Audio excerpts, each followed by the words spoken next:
Broccoli fry చేసుకున్న బాండీ పెట్టుకొని దానిలో ఒక 2 స్పూన్లు నూనె వేసుకోవాలి. వేసుకొని బ్రోకోలీని కొద్దిగా వేయించుకోవాలి.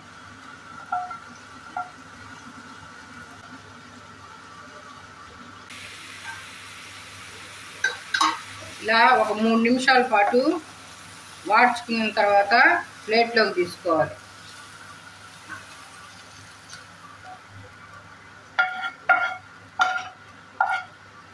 దానికి మసాలా కావాలి. దానిలో ధనియాలు, జీలకర్ర, మిరియాలు 1 స్పూన్ లెక్కన, ఒక 6-7 ఎండుమిర్చి, వీటిని మిక్సీ పట్టుకుంటాం.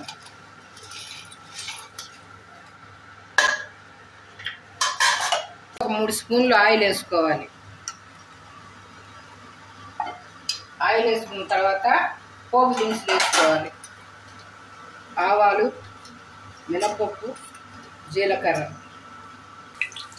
అవి వేగిన తర్వాత అందులోకి కరివేపాకు వేసుకోవాలి. అందులోకి ఎర్రగడ్డ వేసుకోవాలి.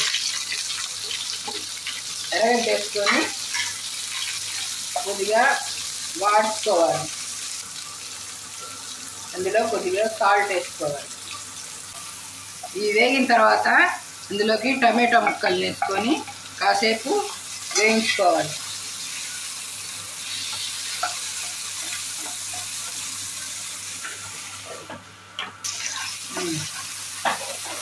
ఇలా వేయించుకున్న తర్వాత అందులోకి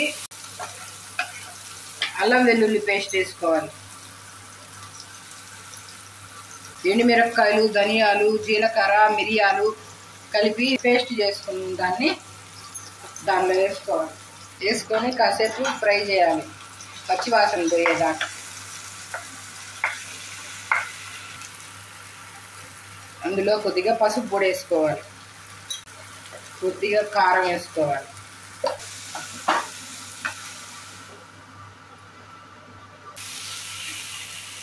ఇలా వేయించుకున్న దానిలో బ్రోకోలీ వేసి వేయించుకోవాలి.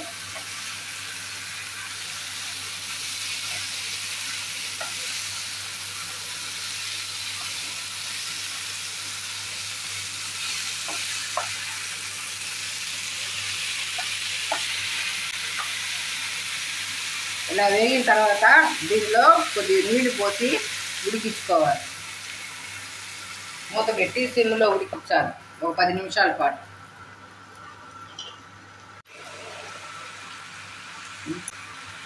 ఇలా వేగిన తర్వాత అందులోకి కొత్తిమీర చల్లుకోవాలి.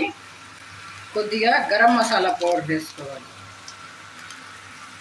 వేసుకొని ఒక 2 నిమిషాల పాటు వేయించి దించేసుకోవాలి. అంతే, ఎంతో రుచికరమైన బ్రోకోలీ ఫ్రై రెడీ. వీడియో నచ్చినట్లయితే లైక్ చేయండి, సబ్స్క్రైబ్ చేసుకోండి మా ఛానల్కి. Thanks for watching.